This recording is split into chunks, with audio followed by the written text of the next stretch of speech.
All right, guys, if you are a military member or a veteran in Colorado Springs, you already have the most powerful home buying tool in the entire real estate market. And most members with these benefits in Colorado Springs are either not using it or just using it incorrectly. So in 2026, the gap between what a VA buyer and a civilian buyer can do is way bigger than what a lot of people think. So I am going to break down every single advantage you have using actual BAH numbers for my Fort Carson, Peterson, Schriever, and my Air Force Academy friends. I'm an Air Force veteran, now real estate agent, and I've done multiple PCS moves. I've used my VA loan multiple times, and I work with military families every week navigating this exact market in Colorado Springs. In the next few minutes, you are going to know exactly what your VA benefits look like in actual dollars, the massive mistake local lenders make with your BAH, and just make sure you stay with me to the end because I will show you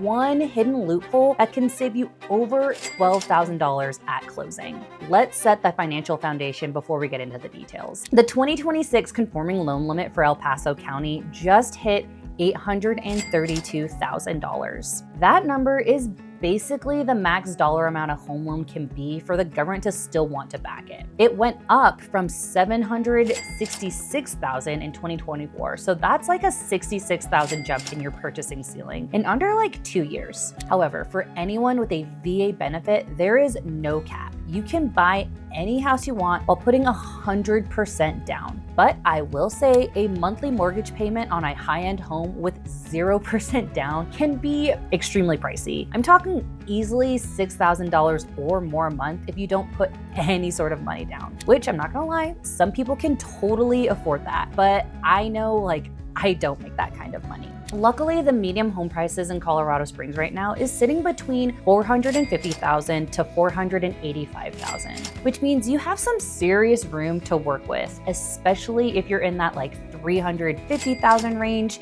to $450,000 range, which is typically where my military buyers are going to be the most active. So using your BAH, we are definitely going to run the exact math later on, but let me show you one of the biggest advantages you actually have. For civilians, unless they're using a special financing assistance program like CHAFA, most civilians buying a $400,000 home with an FHA loan needs a minimum of $14,000 down. Then they're also paying for private mortgage insurance. And that's gonna be roughly $175 to $225 a month until they hit that 20% equity. At $200 a month, that's $2,400 a year. Then over 5 years, that's $12,000 that they have to pay because they didn't have 20% down. Now you, as a VA buyer, pay 0 down and 0 private mortgage insurance from the start. Now, let's compound that. On a $400,000 loan at 5.9%, your principal and interest is going to be around $2,500 a month. The FHA buyer at that same price is paying the same principal and interest plus an additional $200 for private mortgage insurance. And then on top of that, they still had to put $14,000 down in cash. You're already $14,000 ahead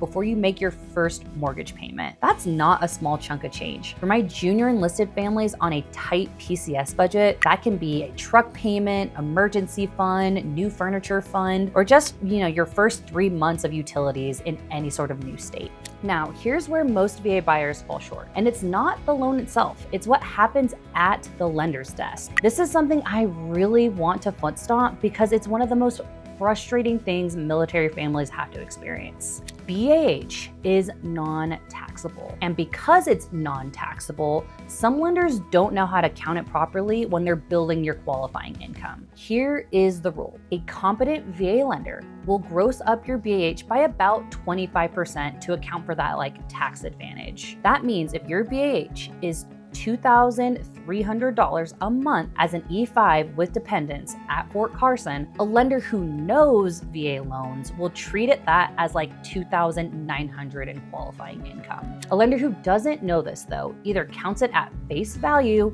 which is going to shrink your buying power, or they're going to fumble the paperwork entirely. The fix is extremely simple. Before you sign anything, ask your lender directly, 1, how are you treating my BAH and BAS in my qualifying income calculations? If they either hesitate or give you some sort of really vague answer, please find a different lender. And I work with 2 awesome lenders who know the ins and outs of approved military buyers, and I put their contact information in the description below. Now, let's talk about the VA funding fee. Most veterans know it exists, but I kind of want to explain it very clearly. On a $400,000 home, a first-time VA buyer pays a 2.5% funding fee. That's $8,600 rolled into your loan. And it's how the VA kind of keeps the program running without requiring you to pay that monthly private mortgage insurance. But here's what changes everything. If you have a service-connected disability rating of 10% or higher, that funding fee is completely waived. If you're buying a $450,000 home, that's $965,000 completely waived. That easily saves you about $50 to $60 each month. And here's where the money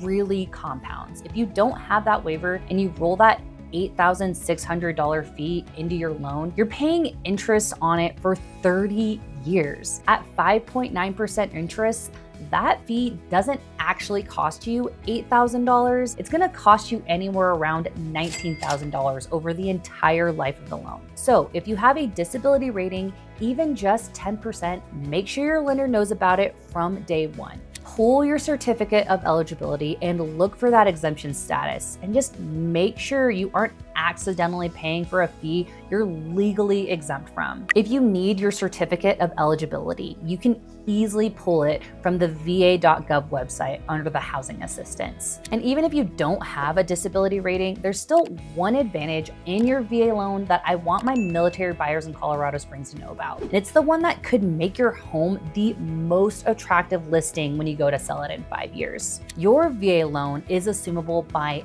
anyone. That means when you sell your home down the road, a qualified buyer, military or civilian, can take over your existing mortgage payment at its original interest rate. Think about this. That means in a market where rates have been elevated, if you're locked in at 5.9% today, and rates are at 7.5%, 3 years from now when it's time for you to PCS, your buyer can assume your loan at 5.9%. And that's a full point below the market. A 1% rate difference on a $400,000 loan is roughly $240 a month in savings for that buyer. That makes your home objectively more valuable than any kind of comparable listing without the assumable loan. This is not a VA only thing in theory. FHA loans are assumable too, but VA assumability has the most flexibility in terms of buyer qualifications. And in this high rate environment, it becomes a legitimate selling point that civilian buyers with conventional loans simply cannot offer. If you're a military family with orders to Colorado Springs and you're just planning a 3 to 5 year stay before your next PCS, it's something to keep in mind as a solid exit strategy. All right, here's the local math so you can see how the numbers will really work for you here in Colorado Springs. Let's use a $360,000 purchase at 5.9% interest with 0 down and 0 PMI. Since most of you watching are probably going to be active duty, we're going to assume that you're paying the standard VA funding fee. That fee gets rolled right into your loan, bringing your total financed amount to about $3,000 or $367,000. Now, I know the median purchase price in Colorado Springs is closer to $485,000 right now, but I just want to run a scenario that shows you how to actually maximize your BAH while avoiding overpaying. With the funding fee included, your principal and interest comes out to about $2,180 a month. Add in property taxes and home insurance, which runs roughly at $440 a month in El Paso County for about that price range. That is going to bring your total monthly payment to approximately $2,600 a month. Now, let's look at who's covered. An E5 with dependents has a 2026 BAH of $2,358 a month. That means you're about $263 short of full coverage. In my opinion, that is still very manageable to pay out of pocket, and it's just gonna be a better deal than renting. An E6 with dependents has a BAH of $2,433 a month. Your gap closes to just $188 a month. At a $360,000 price point, your allowance is practically covering the entire weight of the mortgage. An O3 with dependents has a BAH of $2,595 a month. Looking at the math, your BAH is within $26 of covering your entire monthly payment. You're building equity every single month for basically the cost of a couple of pizzas out of pocket. This is the BAH optimization play. It's not about maxing out your approval limits. It's about finding that sweet spot price point where your housing allowance does the heavy lifting for you, turning your PCS orders into a long-term wealth building move. But what if this isn't your first time buying,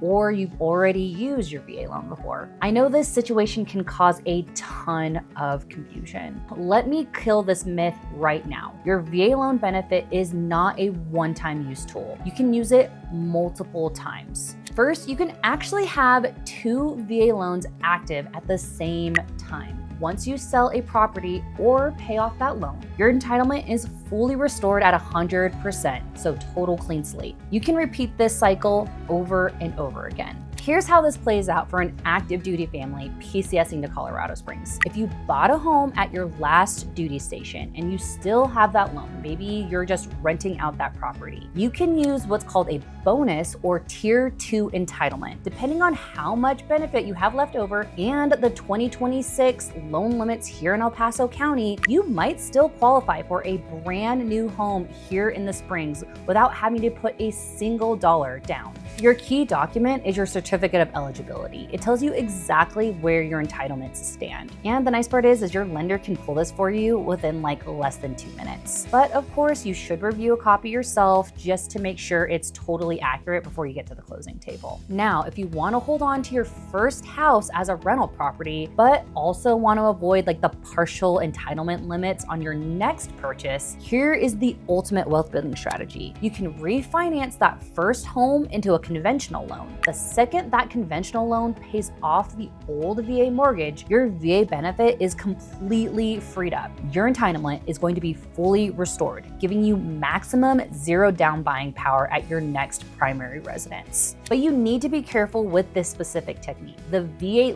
legally only allows you to use the specific keep the property and restore the entitlement loophole one time in your life per home. If you want to completely clear your benefits after that, you can't just keep refinancing the same properties. You actually have to sell a home to fully reset the clock. And then one more thing. I'm saying this because I run into this constantly. Please take care of your credit. Please take care of your credit score. The VA has no official minimum credit score, and that is true. But the lenders who fund the VA loans have their own overlays, and most require a minimum of like 620 to 640 to approve the loan at all. If you're at like a 580 right now and you have PCS orders hitting in like 6 months, you really need to just lock in to fix your credit score. And here's how to fast track your repair. Pay down any revolving credit card balances below 30% utilization. Dispute any errors on your credit report, and do not open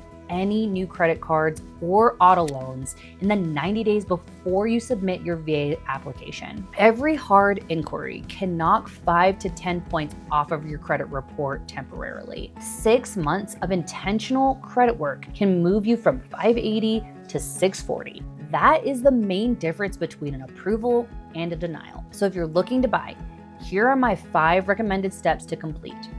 First, pull your certificate of eligibility. Know exactly where your entitlement stands before you even start shopping. Second, verify your disability with the VA. Confirm your 10% or higher rating is documented. Make sure that funding fee waiver is clearly reflected on your file before you even get close to the closing table. Third, know your specific BAH rate for Colorado Springs. That 2026 rate I gave is going to be your baseline. Build your purchase range around that price point where your BAH covers most of your monthly mortgage payments. Number 4, choose a VA specialized lender. Not every lender in Colorado Springs knows how to correctly gross up your tax-free BAH income, handle military LES documents, or navigate a VA appraisal. Ask them the tough questions, and if they can't answer it fluently on day one, you just need to walk away. Number 5, factor in assumability at purchase. If 2 homes are completely comparable, the one you buy with a lower rate today becomes a massive sales asset when you PCS later. Build that exit strategy directly into your decision. Now look, at the end of the day, navigating the housing market with the military lifestyle is already stressful enough.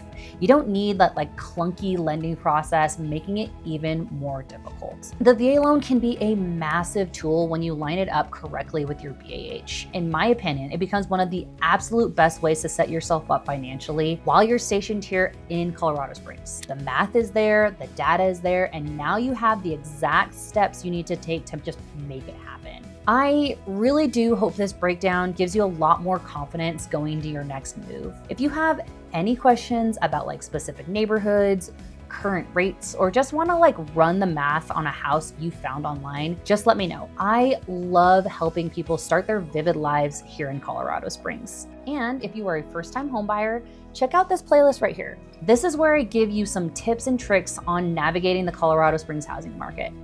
I appreciate you watching, and I'll see you in the next one.